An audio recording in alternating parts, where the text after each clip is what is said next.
Hi, Robin here, looking at the legal, moral, cultural and ethical issues surrounding computer science, and this is for the OCR A-Level Computer Science.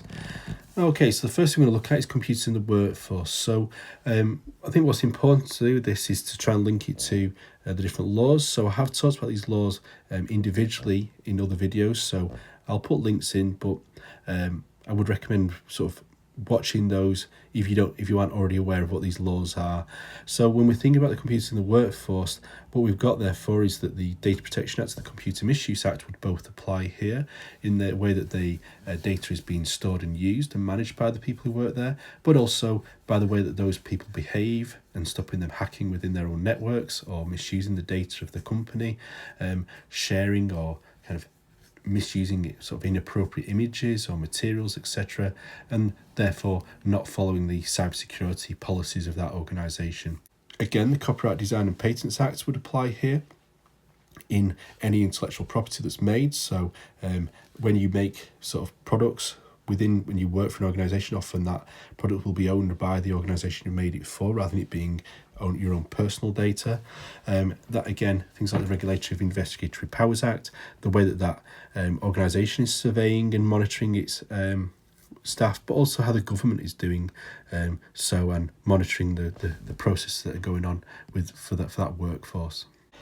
Okay, so ethical considerations around the way that computers are in the workforce will impact initially on actually the monitoring of staff. So staff are entitled to their own privacy, but obviously you, as in sort of an employer, you would want to monitor your staff in what they're doing, their behaviours, how hard they're even working, but it's how you use the computers to track that productivity. There have been instances where, for example, organisations have been tracking how a mouse is moving around the computer and actually checking is that person working, for example, what are they actually doing with their time, and therefore how intently that surveillance is carried out.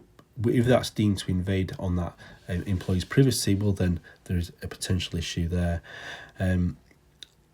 Again, things like AI are very prevalent now in workplaces, but again, different workplaces have different attitudes to AI. Some are very positive about it, embracing it, and others don't want you to use it at all, and therefore it's being appropriate to what that particular employee allows or doesn't allow and deems as excessive or appropriate for that circumstance.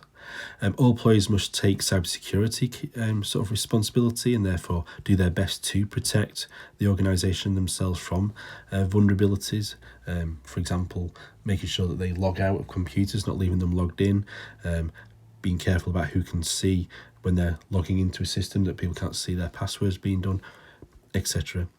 And again, the fair use of technology, so trying not to pirate unintentionally, trying not to kind of steal other people's creativity or data in any way, and therefore maintaining and respecting the intellectual property of that business.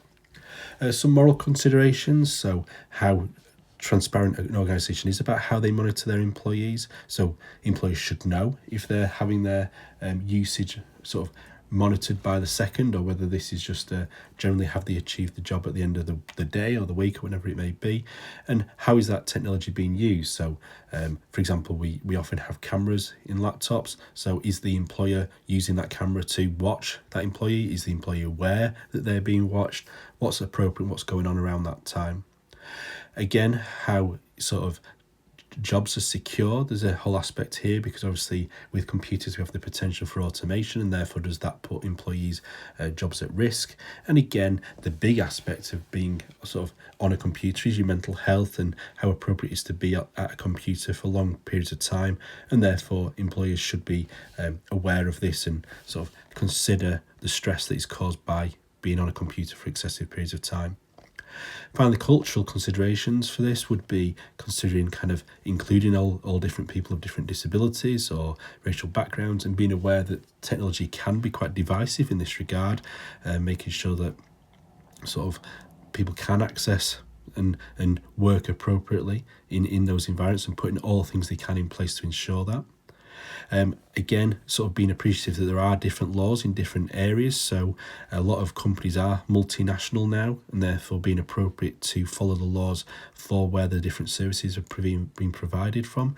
And again, also allowing people to remote work or to move around different offices, and again how you ensure that that still maintains a nice, safe working environment for them and that it's appropriate to their needs. Well, thank you for watching. I really hope you found that useful. Please do like and subscribe. It helps me to help others, and I'll hope to see you again. Thank you.